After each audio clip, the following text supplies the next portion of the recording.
Chapter 18, Genetics and Epigenetics. I want to explain a little bit about epigenetics because epigenetics is a trendy word because similar to genetics, it has something to do with inheritance, something to do with control of a body and something to do with diseases. And while genetics have the problems, you're born with a genetic defect, you're going to die with this genetic defect, there's no way of changing it. Epigenetics has the potential for you to change your epigenetic programming through the right lifestyle changes. And this is why it has become the subject of lots of books and interesting articles. And I want to explain what epigenetics is, what the status of science is, and how it compares to genetics as a sort of background information in the field of genetics. Now, epigenetics, if you compare it to genetics, genetics is really the blueprint of your body. So the genes contain information how to do a certain process. There is a gene that has the instruction of how food is digested. There is a gene that regulates blood sugar levels. There are genes which control what color your eyes should have and how strong bones are built. So really, one gene has a certain function, maybe a few more functions, and the gene has the instruction for the body how to do this. If you have a defective gene, a genetic variation or a mutation that disrupts this information, you lose this function in your body and it can cause a disease. Now, epigenetics also is on the genetic level. It is not really a change of the genetic code of a gene, but it's kind of like a volume control. If you imagine a speaker, the gene broadcasts its instruction of how the body should digest a certain food constituent, and epigenetics is a volume control, so it can turn the information louder or quieter. And this is what epigenetic programming does. It can really increase the activity or reduce the activity of a gene. So environmental factors can influence the programming of epigenetics. That's the interesting thing. So some environmental factors can make genes louder, others can make them quieter, and these louder and quieter genes can then influence processes in the body. So it's a regulation of genes. And what's also interesting, even though it is the environmental factor that influences my genetics, that modifies this volume control, it can be passed on. Scientists used to think genetics is just you choose genes by randomly, then you pass them on to your children, and whatever gene combination they get, that's what they're going to live with. However, really the things that I do in my lifetime before I have children can also be passed on genetically and inherited. That's the interesting thing about this. Now, the first effect of epigenetics was observed in records of the Netherlands. In the 1940s, that was after the war, there was a famine, and there were Dutch women which were pregnant at this time and had very little food, so only 400 kilocalories per day. And they made it through this famine period. They brought they gave birth to their children, and the children then grew up. They already had more food again, so they had a normal diet. When they grew up to be adults, scientists found that they had a higher rate of heart disease, breast cancer, and obesity. Now, you wouldn't be surprised, because during the time, the most important developmental time that their body started to develop, they were restricted of nutrients, and that caused this, so you wouldn't be surprised that this is happening. However, what they then found is that when they gave birth, and even though they had enough food while their babies were in the embryo stage, when they gave birth to children and they grew up, they also had an increased risk of heart disease, breast cancer, and obesity. And that was interesting, because it was not their embryo that was exposed to this problem, but it was one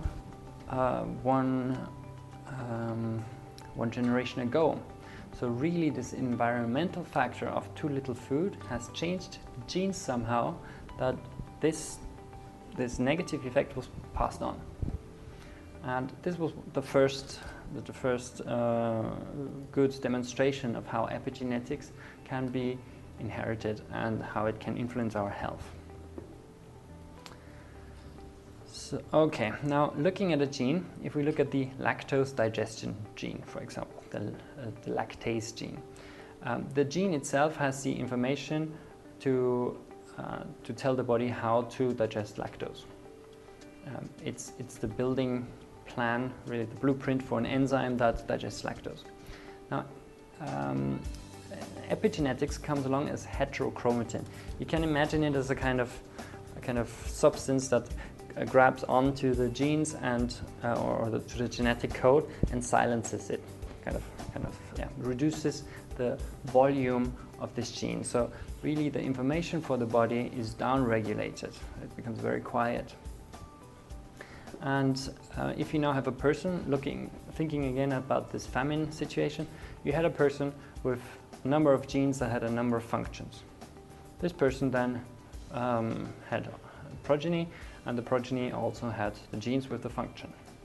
And then each one of these functions was carried out by the gene. However, then this person was exposed to famine, to very little food for a long period of time. And then epigenetics started to silence or reduce the activity of some of the genes. This heterochromatin latched onto the genes and started silencing them. And then this person had children and passed on this epigenetic programming. This heterochromatin silencing was passed on, even though this new person was not exposed to the same environmental factors. So this can be passed on. So now the question is, if epigenetics can turn on or can turn genes on or off, doesn't that overrule genetics? Some people claim so. They say genetics is old stuff, we don't need that anymore. Epigenetics is the future. But if you look at the gene, if the gene has a genetic variation or a genetic defect, it loses its information about lactose digestion. So this information is gone. And it doesn't matter if you activate it or deactivate it with heterochromatin, this information is gone. So yes, epigenetics does have an effect. Maybe a little bit about my background. I myself am a epigeneticist, really. I've done some experiments in the lab. I have completely switched off genes, firefly genes, with epigenetic programming. So this is something that I know is very powerful. It can completely turn off genes with the right epigenetic programming. However, if you have a mutation in a gene, there's no way to rescue it. So in some ways, epigenetics has a strong influence. It definitely has a strong influence. However, if the genetics lose the information, there's nothing epigenetics can do to rescue this information. And that's the concept of epigenetics. It is undoubtedly an important effect. However, scientifically speaking, we know how to measure the epigenetic silencing of a gene and see how loud it is regulated, really. However, it is tissue specific, so this effect might only be in the brain or only in the muscle cells or only in other tissues. So to measure it, you need a biopsy of the tissue to measure how loud or how quiet this gene is. And we are just not there with the science to find out how this epigenetic programming works or how it can be influenced in a person. We do observe some effects where certain environmental factors, when we're babies or when we're growing up, have some effect. We do know that certain healthy lifestyles can improve epigenetics. We don't know enough yet to create personalized programs based on epigenetics because it's just difficult to measure. So epigenetics is a thing that will become more in the future. Much of the epigenetic programming is going to improve through the environmental modifications that we make with the prevention programs. So epigenetics will be a part of the program. scientists or science just doesn't know enough about it yet to really measure it and give personalized recommendations based on the genetic programming. So epigenetics is interesting. Genetics is what we know a lot about, and genetics is what we can measure reliably. We can already get a lot of information, useful information, and information that we can use to personalize a prevention program. And that's the end of chapter 18, Epigenetics and Genetics.